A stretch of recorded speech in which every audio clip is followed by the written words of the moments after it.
This was the best episode of The Gifted so far in all of its seasons. I don't think anyone will disagree with me on that. They're shaking their heads. I'm agreeing with myself. It was crazy, and let me tell you, I have 2 words for this episode of The Gifted. Holy f***!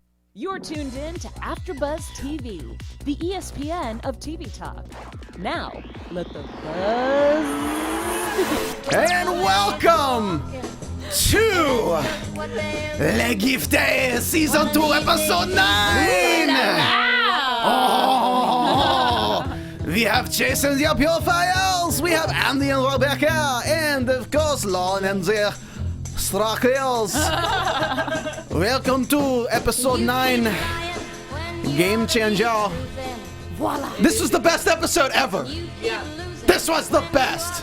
It almost makes me angry that not all of the episodes were up to this caliber. I get it. It's a fall finale, but still, I'm like, so you had it in you the entire time. If you did not watch the episode, turn this off right now. Yeah. Because something that we didn't even predict happened. No one can predict these things. And I feel dumb not having predicted it because it makes so much sense for Andy's character to have that be the move to push him towards that. It makes so much sense. Push him towards it.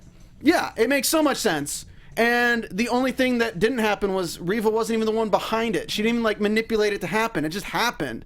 And that's like so far outside my expectations. Love it. Best episode so far. Who are you guys? I am joined today. I'm Stephen Lemieux. I'm joined by the amazing co-host of mine. Tehran is not here. So unfortunately, we have no one here to tell us how wrong we are. But fortunately, we have you, the chat. So if we're wrong, please tell us we're wrong. Tehran, we miss you. He's recovering from something right now, so he's on medication. Can't be here, unfortunately. But hopefully he has a great recovery and he'll be back when we return on New Year's. On New Year's is the next time we're back for this show. New Year's Day, yeah. New Year's Day. New time, 9, 8 Central, I believe. But I am joined by the amazing Heather. Oh, me? Oh, thank you. Hey, guys, my name is Heather Wake. And, of course, the fantastic and wonderful Steph Sabraw. What's up, you guys? If you haven't already, please hit that thumbs up. And we haven't gotten any iTunes reviews in a while, so go ahead. During this break, you have 3 weeks... 3 weeks to slowly meander your way over to your computer, open iTunes, and leave a 5-star rating and a review. You can really think about it, too, because you have 3 weeks. So if we come back and there's not any reviews for 3 weeks, maybe we should just not do the show. Because what's the point? Oh, wait, I know what the point is. Because the Mutant Uprising is happening. It is happening in a big way. The show has moved, basically skipped from Season 2 to Season 4 right now. Yeah. Which I dig it. Mutant Uprising is even uprising within itself at this point. Pretty much. I like how inadvertently everyone's working together in terms of Andy and Lauren. I like how inadvertently they have saved, well, not saved, but they have contributed to the new Mutant Order, whether they like it or not. Oh, you mean you like how both Andy and Lauren have taken leadership like in their own way? So. Well, you could see in those split cuts that they were doing the same thing essentially in a different place. Exactly. Like he was releasing them from their current predicament and she was releasing them from a future predicament. So it's like really, really comparing their DNA and saying how they're drawn together and how they're so similar. It's really doing that in a really cool way to have them paralleled. But first off, I want to go ahead and talk about overall thoughts because I've been kind of rambling. But Steph, please, you got a yin-yang on you. Yep. So it really was a game changer. Like, I should have known from the title that we were going to get something juicy. It was such a great episode. My level of hate for Jace has just exploded, as I'm sure a lot of you in the chat feel the same way. We've been on the same page about that. And I'm really just excited because this is where I wanted and knew The Gifted could go. And I'm really looking forward to the comeback New Year's. Yeah, I remember when I first started the show and thinking, from even like the pilot episode, it was so jam-packed. I just remember thinking there's just like a huge car chase and like all of this stuff within a limited time episode. And the second season, we haven't really had, it's been like a very slow burn. And finally, I think we've hit the tone again. To the point where I'm like, why didn't you guys do this the entire time? But I won't be spoiled. And even though there are certainly things that I haven't predicted the entire season, I haven't been completely surprised and shocked like I was this episode. And I feel like everybody was highlighted in such a good way to where we're going to be left these next few weeks thinking about it for each character. Yeah, I mean, it was a good episode. Yeah. It had a lot of good parts. I was really worried we were going to have that same damn thing that happened to Shatter happen to John, which we kind of technically did, except he didn't die. Because there was a dumpster there he definitely could have thrown at that car and then ran away with Marcos and Fade. But, Or have Eclipse just Yeah. do I can't his wait till Eclipse we thing. get to that. hey, Eclipse, just like burn out their engine really quick. Like, This is Are the we- second time where he didn't use his powers during a crisis, Yeah. so I wonder what that's about. there's like that. I can forgive it. The rest of the Yeah. episode was so good that I can forgive that tropic Doctor Who leave a man behind for no apparent reason Because thing. now they're going to have to rescue John. Plus, they're like in a car, so just go inside. Like they're in a truck chasing you, just go inside somewhere, like break through a wall with John, like whatever. But I don't want to be nitpicky. I thought the episode was phenomenal. We're going to be breaking it down. Jason the Purifiers. We're going to talk about Andy and Rebecca. Talk about Lauren and the Stuckers. Talk about my bad eyesight. Talk about John, Marcos, and the Underground. Jingleheimer-Schmidt. Jingleheimer. Yeah, thank you. And of course, we're going to wrap it up with Inner Circle and kind of how everything came together in the end. And of course, Polaris being a badass. Oh, yes! Such a badass. Best I think dressed. right before we watched the episode, I'm like, any predictions for tonight's episode? And Steph's first thing was, Polaris is going to wear a lot of leather. And she was absolutely right. So let's break it down. Let's talk about Jason the Purifiers, which sounds like a band, but it's not. It's actually just a band of terrible people. I concede defeat. I've been saying that I feel like Jason's story is one of redemption this entire season so far. Shame. And I still think it might come for him later down the line, but it is obviously not the intention of the writers to push him there right now because he is, what's the word I'm looking for? A proper asshole. Yes. Steven's killing me today. Just, yeah. I do Thoughts on love that Jace? he's the Obama of the Purifiers. Oh, Ever since God. you made I'm like, I can't unsee it. But man, yeah, I hope he gets his comeuppance. I mean, I guess we are supposed to still kind of sympathize with him later, but man. Him saying they picked the wrong species to mess with, that's when all of us, especially that was when Steven's like, okay, that's it. Those lines in the different lines that he used, law and order, patriotism, I really like how the writers added those because those have been kind of trigger words for a lot of people that think that they can stand behind those words and think that they're actually representing those words, Yeah. and they're not. They're using those as racist vehicles for And the racism. civilian militia. Yeah, so It's like so. It's tough though. It's still tough. Like every time they move the Purifiers more towards extremism, they move the other side more towards it too. Because it's like you look at that and he's like, this isn't an attack. This is terrorism. And that's exactly And what you're the Inner like, Circle you're is. like, shut up. This isn't terrorism. But then you think about it, it's like they went in and killed 37 people. It kind of is. And then you're like, what does he say in the end? Something about how like this is the biggest threat against our race, ball. And you're like, it's not a different race. They're humans. But then at the same time, all the mutants are now talking about it as a different species. And you're like, everyone's just kind of on the same board of the extremes. And you can't exactly fault. It's tough because you can fault the Purifiers for their ways, but you can't exactly fault people in general for being terrified, especially now that all of the callers are gone. Yeah, and Rebecca's not the only one Yeah, of and that mindset that it's just like- got freed. here's the thing. You know, we have how many people in prisons, right? How many people are actually violent offenders in prisons? How many of those violent offenders got powers? How many of their X genes were activated? And how many of them were just set free? Alongside all the of other them. ones. All of them. So it's like, you know, yeah, you're creating a mutant utopia, but you also just blew the lid off everything. And it looks like Reva's plan is anarchy and build up after the ashes fall. And that's not a good thing for anyone, I don't No. think. What do you guys think of this whole I situation? cannot wait to see like the Purifiers versus this prison break set of mutants. yeah. I think everyone's just in extreme desperation and feeling their own form of oppression on both sides. But the thing is that each side has bad seeds in it. The major difference I see Stephen points this out well, is that obviously they have abilities and humans don't. So you could have similar horrible intentions, but if you don't have, I mean, they have guns, but mutants have abilities.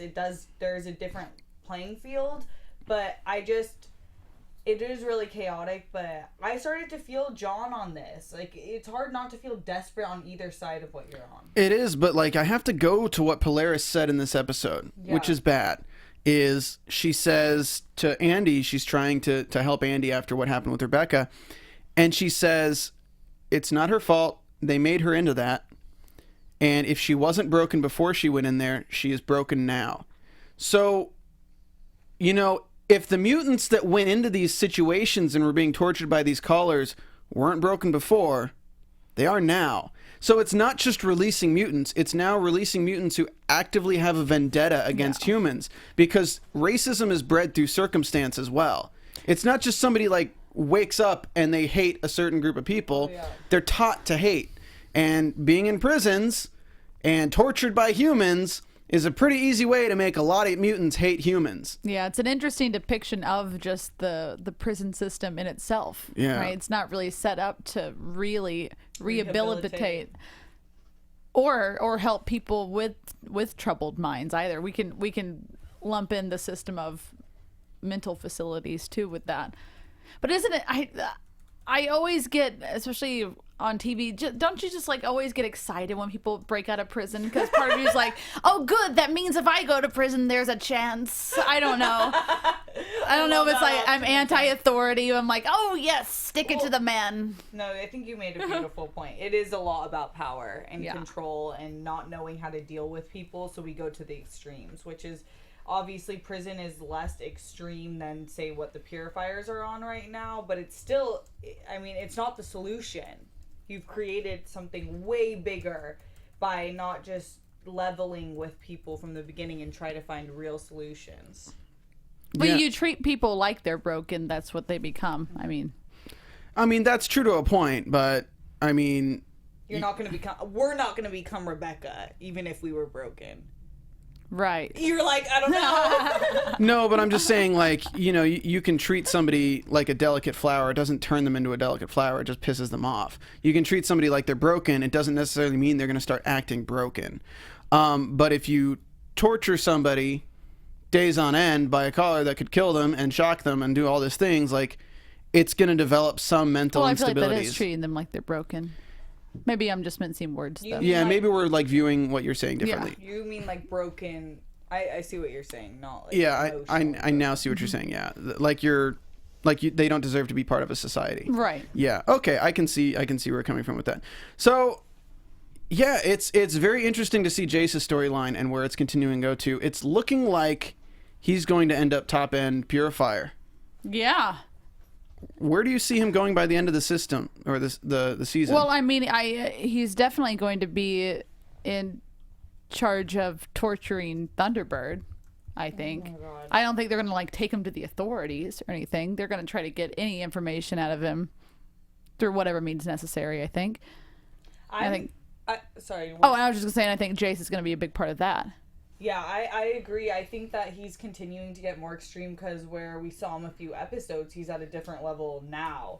Whereas when he said he wasn't going to speak bad on the Sentinel services, that's clearly abandoned. That's part of his argument now. So the reason why I don't think Jace is going to be getting redeemed anytime soon is because what they've done with John's character is really setting him up for a bad spot. As in... Not even death. What's worse than death in this situation for John? Oh, losing Clarice? The Hound program. Oh, right. And it would it would make sense for everything we've set up with this character for him to be in a situation where he's being inducted into the Hound program. Now, I don't know if they'll do that, and I don't know if they'll actually be able to go through with it. Maybe the X-Men will save the day. Who knows? But for him having to deal with his friend being in it, him chasing after it, and that being kind of where all of his insecurities and abilities or diminishing abilities comes from, it would make sense for him to be the one that is forced to be the betrayer of that kind of stuff. Yeah. I don't know. It's a really dark prediction for John, but that's kind of where I see his character going. It would be cool to see him go that way and to have maybe Clarice be the one to put They'd him. save him, too. They didn't destroy that program. Wasn't that a part of a lot of season 1 arc?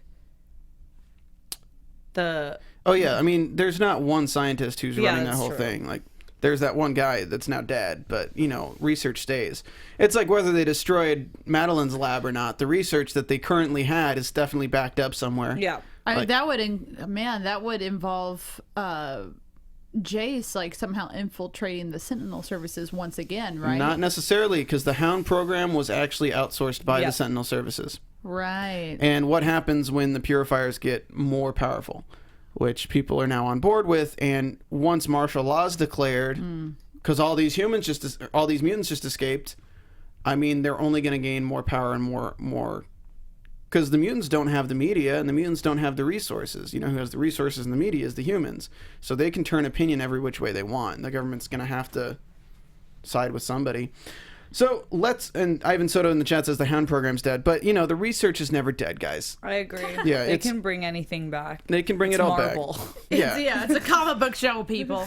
I can reach into a hat and pull out 6 freaking names of researchers from the X-Men universe who have done slave seals and different things like that on mutants. So they can figure out some other way to torture the mutants. I can think of a few ways. Apparently, So- you're going to get punched in the teeth for mentioning the X-Men, Stephen. Oh man, I don't want to get punched in the teeth. But let's just be honest. Marcos is like a dog that barks worse than its bite. Let's move on to Andy and Rebecca. Holy crap! Oh my gosh! Crazy. Didn't see it coming. I knew that something was going to happen to her. Yeah, we knew that she wasn't just going to go running away with him. Mid-episode prediction was that midway through that scene where Riva is talking to him, I thought she was going to completely change her tune and be like, "I'm going to freaking kill her if you don't do this." That would have been. I thought she was going to be like the Apropos. blackmail for Andy.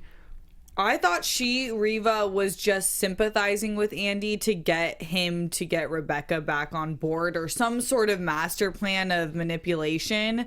But it ended up being, like you said, I'm still not convinced this wasn't kind of what Riva was conjuring up in some reality of hers, but it was obviously unplanned. I want to know if you guys maybe have more clarity on this, because she came in and she said Rebecca still has a part to play. Well, now we don't know what that part is. Do we? Or what do you think what was that? I think the Rebecca part to play was definitely dealing with Andy. Yeah, Like, I definitely think that that's what you thought in that. I definitely think that Riva had some kind of thing planned. I definitely don't think it was what happened, though. Yeah, I just like, what would she have done for this whole Regiment Technologies situation, especially since she can't be trusted? I think just keep Andy on board, probably. Maybe. Yeah, I mean, I think it was just more manipulating Andy through the use of Rebecca. Maybe not as threatening wise, but more like, we have to keep her safe from the other people who want to hurt her or whatever. Yeah. I loved that Riva is taking out all her hatred on Rebecca, though. That is a terrible situation to be in, let me tell you. Yeah, You're that just, prison was crazy. Can you imagine? just tied in a windowless 12-sided die. It just reminds me of those like virtual reality roller coasters that you go in. Have you ever been in one of those? It's like a little dome, and you the whole virtual reality image is there, and it kind of moves, but you're like, God. whoa. It's like space camp. Sure, Where that you're in the too, gyroscope, exactly. but it's just my constantly going. And you just don't stop screaming because apparently she didn't stop screaming. Yeah. Yeah, the most unrealistic thing is that like the whole floor wasn't covered in vomit. And I think we should just go put it out now that if somebody you love serves you waffles or pancakes, bad news is happening. There was so much breakfast food this episode. I was expecting Walt Jr. to pop up. This episode brought to you by IHOP. Yeah, I don't know. Jesus, no, it was funny. I thought they poisoned or like drugged the blueberry pancakes or something. I love that she just uses her powers for like whatever the hell she wants. Like, oh, pancakes, turn them inside out. Oh, parents, turn them inside out. Oh, room full of 37 people, turn them inside out. It's a really interesting difference from the first scene when we saw her, because you kind of still, I mean, apparently she tried to kill her teacher, but you still see a lot of light in her, like in the conversation she had with her parents. But when she got in the elevator with Andy, I was like, whoa, like she's next level. Yeah. Like, Riva put you in there, but not everyone in that room put you in there. You know how you knew the power dynamic. And I feel like it was a perfect use of her character. It was the perfect duration. Like anything, if she had been on any other episodes, it would have been dragged out. Like her death had a lot of meaning, which I appreciate. Yeah, I mean, I feel like I would like my death to have meaning, but we can't all get that. it's tough because on some level, I still think that Riva manipulated Andy into breaking her out. Because at any moment, Riva could have just activated her powers. I feel don't know. like She seemed rather shocked when Yeah. Rebecca came in. And I'm so on the fence about it because I think we're right that she didn't manipulate him, but like, why couldn't she activate her powers in that moment? And yeah, Maybe couldn't the Riva? Yeah, Riva. I Maybe think the it was- spatial lock prevents it or something. that, and I think maybe it was. I think we're supposed to just buy into the suspension of disbelief about her being shocked. And but I just don't scared. believe they wouldn't have a monitor on Yeah. Rebecca. Man, so Andy, by the way, spoiler alert, Andy killed Rebecca. What? That Like, was straight up. nuts. And it was realistic. It wasn't As in like an accident. yeah, it was really well played out, I thought, and it was just I thought Andy did a phenomenal job acting this episode and showing a lot of emotion because he was you could see that he was conflicted about her and knew that she was next level at that point in the elevator and wasn't redeemable, but obviously really cared about her. I think this scene, the way that they did it, was perfect, but I just wonder what would have happened if they had even like more of a confrontation. As in, I mean, she sort of threatened it, right? She said, "Stay here, or I'm going to make you stay here," or something like that. Yeah. I wonder what would have happened if it had escalated more. It's like she pegged him for a beta male, but Andy was an alpha. Yes, hiding, waiting for permission to be. He's an like, alpha. I don't listen to you. I just smack you and kill you accidentally. Whoops. Oh yeah, she would not want to be with an alpha. Oh. Nope. But yeah, she was so way. oblivious to the fact that Andy didn't want her to kill those people. She's just like, no. Like, I didn't lose control. I wanted to kill those people in the And in the that's bank. my thing. It's like he obviously loved her or had feelings for her. I mean, I don't know about her for him, or if she does, it's not enough to really change anything. Mm-hmm. Yeah. So if you guys want to move to your left a little bit on camera, iTunes listeners, hi. So yeah, craziness, absolute craziness. Love the twist. Love that we killed her. Love that it didn't have to be Polaris or Lorna. I like that it moved Andy's character forward in a way of like, yo, man. Now anytime he says anything, people are like, yeah, but you killed your girlfriend. It had to be Andy. Had to be Andy. Let's move on to Lauren and the Struckers. So this scene pissed us off a little bit. Everyone was getting a little bit annoyed at Reed and Caitlin. Who are the children and who are the parents? That's what I want to know. Why are they so naive? Why is it always Lauren that's like, guys, let's use our thinking I can make caps. barriers. You get Capri Sun. I hate that I keep saying that. Oh, I It's so love it fun when you to say it. It really is fun to listen to too. Yeah, I was annoyed of them once again, but I understand. We forget they lived the longest in a veiled life of not really understanding this whole mutant side. And they've also lived as humans a lot more. And Reed was somebody who put away mutants for a living. Quick prediction now. People that Reed put away might come after him now. Oh yeah, you've been thinking this since season 1, actually. I believe. Have I? I thought so. Probably. But yeah, now that all the mutants are released, yeah. like, if Reed's the guy who put them there, done. It Oy seems vey. like he's gonna die regardless. Oh, well, I didn't say he was going to die. But No, I mean, I know, still I'm think he just- will. But like, yeah, without the serum, enough of it. So basically, it was interesting how Lauren was playing it up with, was it Neil? Is Neil the guy? Noah. Noah. I knew it was an N name. So Noah kind of talking about how his family, Madeline was the first person to like him and treat him as a human being, and that's why all this research means everything to him and blah, blah, blah. Lauren sneaks her way into the back with him and can throw a barrier and keep it up during breakfast. I love that little dollop. But it was a really interesting point by Noah because just because you find yourself abnormal doesn't mean that. That's the problem with some science, is that we think we found a cure and we want to put it on everyone, but you don't know if your cure is normal. You know what I mean? A la, like vaccines. Well, it's like somebody. yeah. It's like Well- somebody saying.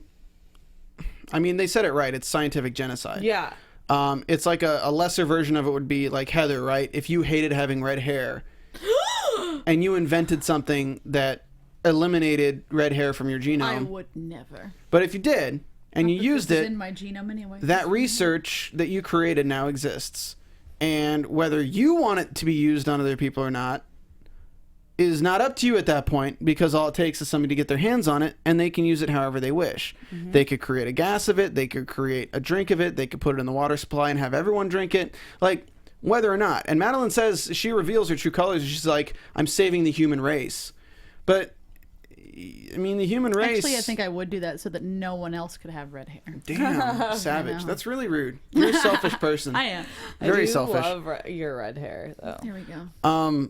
But yeah, it's just it's like super Fourth Reich thinking. Yeah.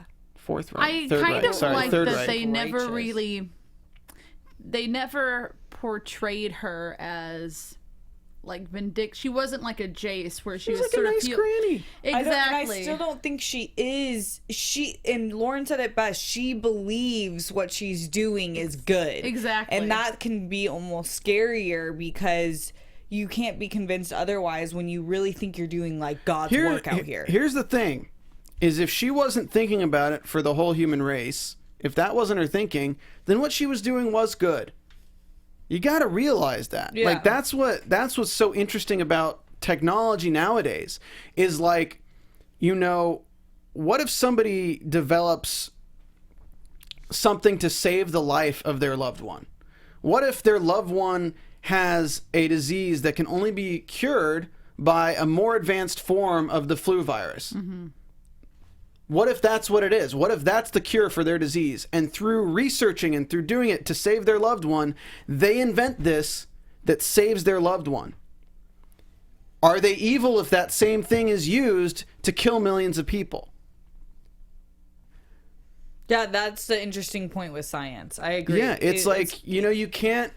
It's terrible, but science is a very strange thing. There's no morality in science.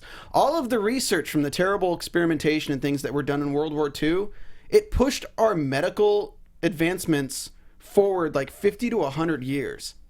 And it's terrible that that's what happened, but it still advanced our medical research. So it's like, I'm not saying that the ends justify the means by any means. I'm by any way, shape, or form. I'm saying it's terrible what happened, but I'm also saying that like science works in weird ways. People have different motivations for different researches, but the research remains. No, it's a really interesting point, and I think that that's a huge overall message of The Gifted. A lot of things aren't. People always have their own form of right and wrong, but no one really can be the decider of that. It's what Right, the individual does with whatever they're given. Yeah. Everyone's trying to do what's for the greater good, but then it's through your own ego filter as is what is the greater good. I mean, the greatest example is dynamite. The inventor of dynamite hated it because it was used to kill people. It was made for mining. It was made for different things like that. But then it was used in bombs and used to kill people. So, like, I forgot who it was, but he got the Nobel Peace Prize for inventing dynamite. And he regretted it till the day he died. Wow. Yeah, there's lots of examples of that throughout history. So this is the same kind of thing, except in that moment it feels like Madeline had the plan of completely purifying. It's like she says her brother's a purifier, but she disagrees with him. But she was actively going to purify the human genome. Very true. And the human genome is very flawed. So it's like, I know. I'm like, I don't know if I consider the human genome that sacred. So I'm like, but that's just me. Give us all the X gene. And what about what about Lauren having two of the X genes? That was pretty crazy. I think that's kind of why their powers are the way they are. It's got to be one is hers and one is theirs. That's what I think. No, I feel like It's like her two and her mutant- brother both have one of the same, right? So I think it's an identical second one. Yeah. So it's both hers and Andy's, and then in Andy it's Andy's and Lauren's. Yeah. That's what we're saying. But I thought only one activated at a time, because then if that's what gets activated when their powers combine. No. So DNA works like a zipper. You guys understand? Yeah. So like DNA has different cellular structures that have like wedges, whatever. When you're seeing the visible form of it on a paper, anyway. And different parts connect, and how they connect in the string of DNA is what decides who you are and what you turn into, whether you're a banana, a potato, or otherwise. So I feel like with these, the X gene connects to the other side of the X gene, and that's what creates one full connection and creates your power. In this case, 2 X genes connect to 2 different X genes, and that's them. So I feel like they both have. Completely separate. I feel like they both have connecting X genes that multiply their powers. The Andy and Lauren's dynamic is the most promising for the gifted and my personal favorite. And I just can't wait to see the character arc Lauren's about to take from the preview we saw. Oh, where she's getting darker? Which we I cannot knew wait. she would get. We knew she had to level up if Andy was, because I believe that, because I do believe they're 2 parts of a greater whole. That if he's leveling up, she has to be. Well, that's the interesting thing that we've seen with the Von Struckers, is that they slowly became people who are so similar to themselves. And because they're so connected on that level, as Andy gets stronger, I think she gets stronger. And as her emotions build, his build too, which is probably why he was so strong in the end, because she was emotional as well. And he just killed his girlfriend, which probably upped his powers pretty well too. I know it is fascinating to see their story arc. It makes me like, what would have happened if Reed had a sibling too? I think they're tying in somewhat Dark Phoenix vibes to Lauren. Same with Andy, but everyone likes the saying, absolute power corrupts absolutely. Dark Phoenix is a case of like too powerful that it slowly like alters the mind to, because like once you have that, like what do you do with it? And I feel like Lauren's getting more and more powerful, and they probably know or have some subconscious feeling of how powerful they would be together, which probably even raises that. I don't know. What are your thoughts on it? I think that's a really interesting point, and probably true, but it's an interesting parallel, because Reed just had this great line where he's like, the world's a better place because of Lauren, because Lauren's in it.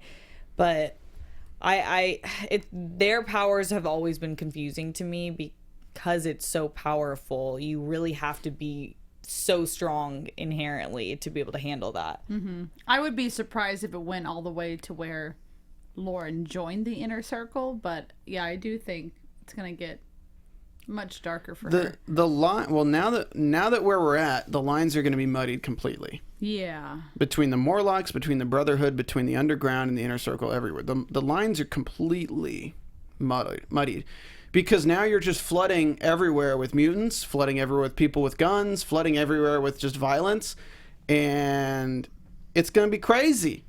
Yeah, everything is hitting ahead, and S is hitting the fan, basically. I do want to mention briefly, somebody put a comment in the chat earlier. That's with John. Have we gotten to John? No, we're about to go to John. We're going to talk about John, guys. Lastly, I do want to give a shout out to the actor who played, I didn't look up the name, but the actor who played Noah. It's a cool moment. It's a great turn. Yeah. Are we to assume that he dies from doing what he's doing? I don't know. I'm gonna say no. I'm gonna play it safe and say no. Unless he brings the whole building down. Do I think that we're going to see him again? I don't know. I think we're supposed to assume that he Is dies. dead. I think we're supposed to assume Sacrifice. that it's like the end of him, at least. Yeah. Or incapacitated something.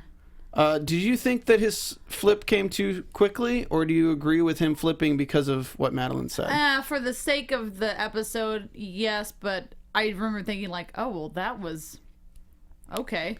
You've thought this almost your entire life that it's a curse, but now that this beautiful blonde girl says it's okay, well, all right. Well, no, I don't think he was saying that it was a curse. I think he was saying that they viewed it as a curse, but Madeline made me see it otherwise, that I'm just a normal person. Maybe that is it. And then Madeline was like, you should never have been born, which is kind of... attacking the basis of somebody's reality is kind of messed up. But no, shout out to him. He would have had a really, really dirty mutant name if he stayed alive, though. So let's move on to John Marcos and... Wait, you wrote Thunderbird? No, Underground. And my mutant power is having bad eyesight, y'all. I'm sorry. Can you write it like 10 times way as big? bigger? Yeah, definitely. Right? Or I'll just write it. I can't. Beggars can't be choosers. So yeah, John and Blink. This was messed up. Because Marcos is just like mourning. John's just being ridiculous, and Marcos is just incorrigible at the moment. And then Blink just gets thrown Marcos into will this have crowd. his moment, I think, but that's not what we're talking about. But I have faith. No, I have faith that he'll have his moment too, because they've been treating him so terribly this entire season. I agree. We shouldn't nitpick it, but I just don't understand how you have someone who can be the literal sun, and he could like just basically burn the entire car in a matter of seconds from a great distance, but you put someone as a human shield knowing that they can't outrun a car. We've already talked about it. Let's drop that. We got five minutes left. I want to focus on this situation here. How do you feel about how they've been treating Marcos this season? And do you think he'll get his moment? Well, I already said, yeah, I think he will. I mean, yeah. Well, Steph, because you just started talking about John again. Oh, well, I meant Marcos. Yeah, I think he has to. It's just a waste of a character, and he's a great actor. He needs more of a... And he's always been he is a leader. Like, I think him and Lorna have similar views, and they can be great leaders if they're directed the right way. So do you think Marcos will be kind of the new underground head? Yeah, in the meantime, because Blink is kind of unhinged as well right now, a little emotional. Oh, Chris Moe says John might die by this season. No! I don't believe it. No, it's DYE, he said. He might die this season. So we're going to get a new hair color. He's going to become a redhead. Man, I'm an asshole for that joke. So let's talk about it though, because I feel like this situation with Blink has only pushed her more towards the Morlocks. We got the scene where she says, "Do you think I'm cheating on you with Erg?" And he's like, "I don't know." And you're like, "Dude, Yeah, right. really? Really?" And now she's being chased by people because they saw her powers when they kidnapped the guy. Fade killed the guy, which I'm glad they saved Fade. I think Fade's a good character. I don't think they should have killed Shatter. If anything, they should have killed Fade last time. But whatever. Please stop killing characters that have potential. You know what I mean? I agree, because no one on any other side really... Well, actually, 38 people. I regret. 37. 37, yes. Well, all the guards, too. All the guards to all these mental institutions and prisons and stuff. They might be normal people, too. They might not be, like, assholes. And they were, like, one dude was lit on fire. And let me tell you, I've heard that being lit on fire is, like, the worst way to die. I believe that fully. Other than just... Yeah, because it is torture. I wonder what Clarice / Blink's reaction to John getting taken is going to be, considering how things were left, too. Well, what are they going to do? Put a mutant collar on him? That's a good point. What are they? Yeah, I mean... Well, if they can't use the collars, they'll have to resort to other things. But his skin's so powerful. Like, what are they going to... It's interesting. It's like they captured the Hulk, basically.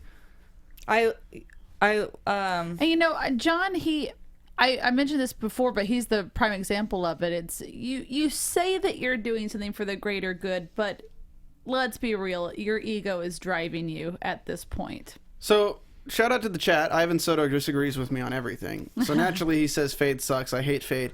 Let me tell you, the end of last episode where Fade grabs her by the throat and holds badass. useful. That was dope. Okay, this episode where just bullets come out of nowhere and he kills that guy, that's badass. That is a cool character. Deal with it, Ivan Soto. It's true. He may not be a good guy, but he's a badass. I do have to say that capturing that guy was useful. Like, although John, I agree, was driven by ego, that whole twist was really cool to me. I thought the collar twist was really important for understanding more motivation by the inner circle. I was more so pointing at just specifically the fight between Clarice and John, where he was like, "This isn't about me and this isn't about you." And I was like, well, You think it's It's kind of about us. I'm just kidding. Oh God, now I'm gonna have that song stuck in my head. Let's talk about the inner circle and where we're going from here. Yes. So I love the scene between Polaris and Andy before they go and invade. And she says, look, these are the collars. Like, we're going to get rid of the collars. But damn, when they invade, it's like they just have a wardrobe full of black clothing with studs. Yes. It's like, Riva's like, all right, team, let's go. Where are we going? Down the hallway of black clothing with studs. I love it. I mean, it's just like the Matrix meets a punk rock band. It was awesome. And because I stalk Emma Dumont on Instagram, I know she got to keep those boots, and I'm like, you go, girl. Hey. I know. I like that addition though, that she's wearing metal so she can lift herself into the air. I like that It's they good. justified it. It's not just like a fashion statement. I thought it was I mean, cool. it is a fashion But- statement. Let's get real. She It's looks pretty good. so good. It has to. I mean, it is a fashion. Hottest character this episode? Who is it? Lorna. Yeah. Lorna. Yeah. Yeah. But she's always the Yeah. one for me. So The one. I'm a leather person. I'm wearing leather right now, so like a girl of my own heart. I like it. Oh boy. So Inner Circle, we see scenes from next week and all that kind of stuff, that they're trying to make a new world and that Riva's trying to bring down the government. What do you think the plan is now? Collars are off. How is Riva? Here, I'll rephrase the question so it makes more sense.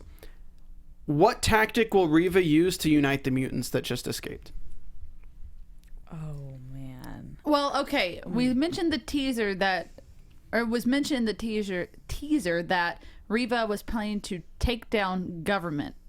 So I'm thinking maybe she's wanting to ride the wave of anarchy a bit, and maybe not rally them so much. Get them behind me, just yet. I mean, I'm thinking completely V for Vendetta, like hijacking the airwaves, getting on every screen, everywhere, radio everywhere, calling them, telling them where to be and when. Some sort of call to action in a mass form. I think you're right, but not on that level of like where to be and when. I think it's going to be come to DC. I think it's just going to be straight up get every mutant in DC. And she's trying to turn Washington, D.C. into mutant capital of the world. And I think it's cool. I mean, obviously, Dawn of the Mutant Age is the subtitle of the season. We have 4 episodes left, 10, 11, 12, 13, I believe. I think, only right? 4, something like that. Yeah. I do think, I mean, having just granted them freedom, which they could never access, I'm sure a great percentage of them will show their loyalty, at least as long as they all agree on the same thing. It's like the writers are reading My Hero Academia, because this is very similar to that.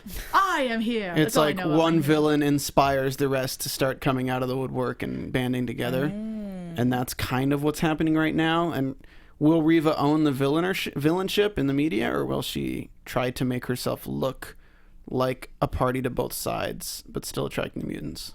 No, I think it's going to be one-sided for sure. I think a campaign's going to come up that says, "Where are the X-Men?" Because I think they kind of did that in the first season, and then we dropped it for this season. But then one of their ads were like, "Where are the X-Men?"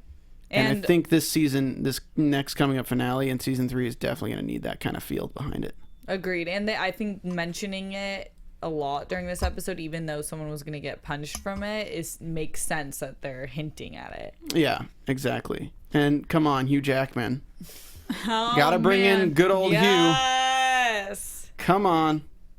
I wonder if Riva and Lorna are also going to have this sort of power play more so if they end up.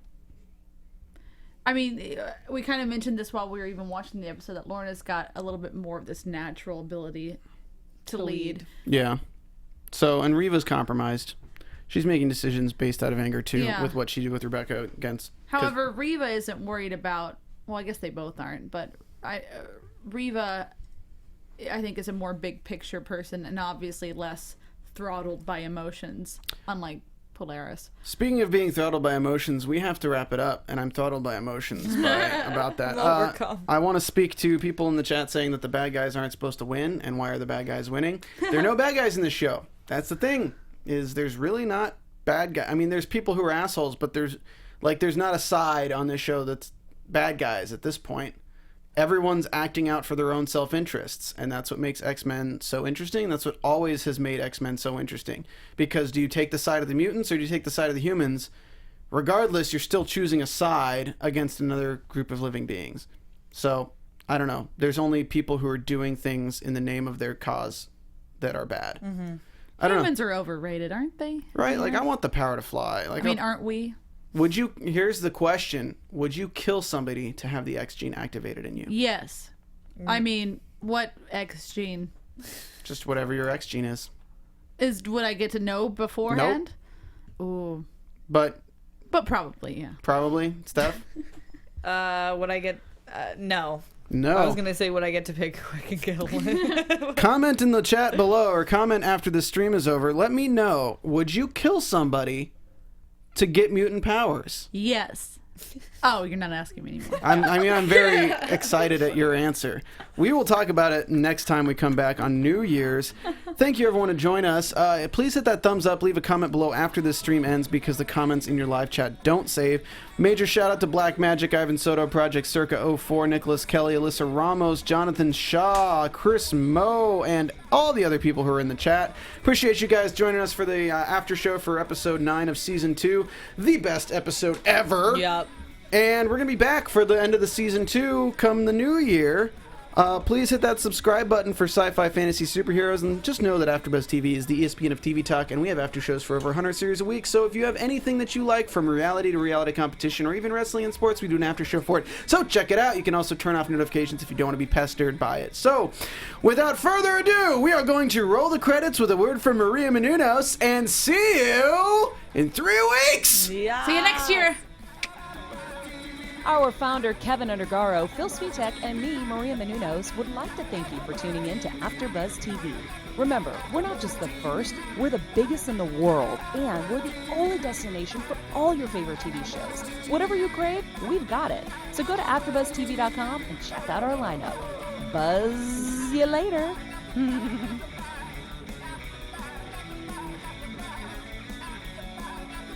The views expressed herein are those of the hosts only and do not necessarily reflect the views of AfterBuzz TV or its owners or principals.